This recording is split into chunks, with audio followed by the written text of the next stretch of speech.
Hey y'all! Alright, so for the next installment of the series, I wanted to go over why you aren't losing fat in a deficit.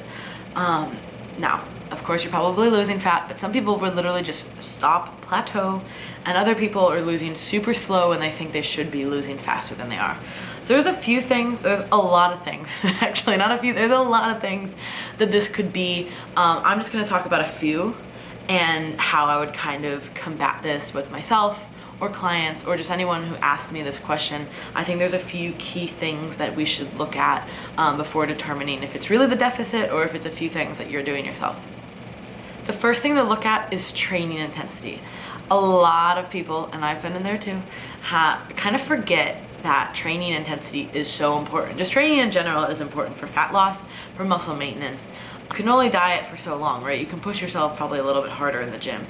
So the big problem that I see is, and again, been there, got the t-shirt kind of thing, when you're dieting, whether it's mental or physical or both, you kind of want to just reduce training, right? Especially at the end, or especially when you're at a plateau. You're tired, you're hungry, you feel like you have no energy in the gym, and now, okay, a few weeks out, probably gonna feel like that. But if you're feeling like that all the time, and we've just started dieting, and you're like, oh, I don't feel good, I gotta drop it in the gym. Try not to do that. I'd rather not drop food and increase training. That would be the ideal situation, right? So if people train at a high intensity, a high volume, high frequency, we can kind of get away, usually volume and intensity, but sometimes we need to up the frequency also. But typically volume and intensity, if you have those there, it's really, really important. Now, I know something for me personally, when I diet and I'm in an extended deficit, it can be hard to do higher rep sets. So to keep the volume the same, a lot of times I'll just kind of reduce the reps and increase the sets to hit the same. Say I'm trying to hit like 18 or something, I try to do 3x6, but I do 6x3. Very, very similar. So try that out if that's something that you find that you're like, oh, I can't do compound lifts, I'm too tired. Well, maybe it's because you're trying to do 6 or 8 or 12 reps, right?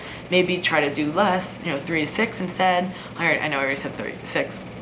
Try to do 3 to 6, but just up the sets, get the same amount of volume in, continue with your accessory work, and you might be able to kind of push the pace then. Those are just things to think about, and trust me, I know, like I said, people, and myself included, will try to drop off as soon as we start dieting or we hit a plateau, but really push through that, and I think you might find that your plateau within your deficit will stop. Next point I'm going to talk about, it kind of encompasses a few different things, but part of the reason you may not be losing fat in the deficit is that you've been in such an extended deficit, meaning a few things. You could have started too low, right? So even if you weren't per se in a deficit and you went like, you were here and then you went down to here, then you're here and you're like, why am I not? But maybe if you'd started up here and then slowly brought it down, it would have been better. Again, hypothetical, not sure, but that could be a good thing. You've been dieting for too long, that can also be a really, really big issue. A lot of the girls nowadays, especially with bikini, compete very, very frequently. And I know because I was one of them, it's super easy to get sucked into that circuit. But what I usually recommend is if you want to do several shows, try to put them close together so that you have very distinct dieting and very distinct off-season breaks. Because when you try to just compete year-round, typically, for most people, they can't keep that up for very long, and then you kind of start seeing those adverse effects. Again, I've been there, so I know. The other thing that I've learned recently from Eric Helms when we were in Australia, and I've actually implemented this with a few of my clients, are diet breaks. So it was kind of this concept of, you have a week off of dieting, and it's not a week off of dieting, but it's a week from the deficit, and you basically go back to your maintenance calories, or what you've been using for your refeed calories. So you kind of hold that for a week and then you reassess where you're at. And you might see your weight fluctuate, might go up, might go down, might stay the same. But, if you've gone down, I would kind of keep the calories high, obviously. You're losing weight, you're eating more, hello. But if you kind of maintain or you gain a little bit, then you can just drop right back down, and usually that'll help. This can be different for everyone. So if you're in a competition, depending on how far how far you have to go, this would be really important to implement. If you have a lot of weight to lose and you're a few weeks out, I'd probably just drop calories at that point. But I'm not really talking about that. I'm more talking about, okay, earlier in a deficit, or even just people who aren't dieting for a show, that's a lot of people, you're gonna be in a deficit, but you're not losing fat, you've hit that plateau. Try to go back to increased calories for a week and just reassess where you're at. Again, I've done this with a few clients now, and I had pretty good success. So this is not a free-for-all, this is very diligently tracked and monitored, but it's just a week of maintenance calories or back to estimated maintenance calories, and typically you'll have really good results. The last thing I want to talk about is you're estimating too much. So if you watched part 2 of the video series, go back. I don't really know how to implement. See, people like put that on the screen like, watch here. I still don't know how to do that. But part 2 was being neurotic in the off season. And I'm all about, you know, estimating things and enjoying yourselves. And so that again has a time and a place. If you are in a deficit you're obviously in a deficit for some reason, right? Trying to lose weight for an event or a competition or whatever it is, making weight. If you're estimating too much, you might be doing yourself more harm than you think. I know a lot of people enjoy eating out. I do too. And a lot of people will eat out and they will look at the nutrition facts online, right? Which I never do, honestly, because that varies so much. I really don't think the person is making, like, whoever made that up isn't making the food every single time.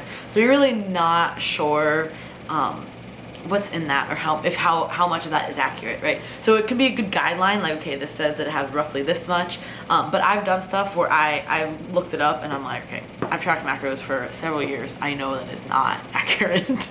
Or usually the protein is like way off and I'm like, yeah, I wish y'all had given me like 60 grams of protein. That is not true.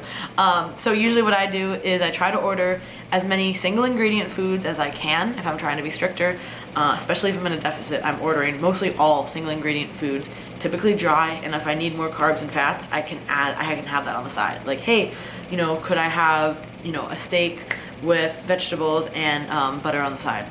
Super simple, right? I mean, you can't really go wrong with that. And again, you probably know how to eyeball things at that point, but really make sure that it's dry, or there's nothing, you know, don't get a dish that has like 8 ingredients and then look it up on MyFitnessPal. Like, it's probably not gonna be the most accurate. So whenever eating out, or whenever you're eating food that you're not cooking, I always tell everyone to overestimate. You know, some people, you know, you have to travel, you have either work or you have an event or you have a vacation and things come up, you know, life happens. And in that situation, pick the best choices, pick the lowest calorie choices that you can guesstimate best. And also just overestimate if you're worried about it. Now, if you're like a macro beast and you can eat whatever you want, then it's a little bit different. But most of the girls are eating a moderate amount, you know, and you kind of have to pick and choose what to eat. So in that regard, definitely overestimate. I think that would be extremely helpful.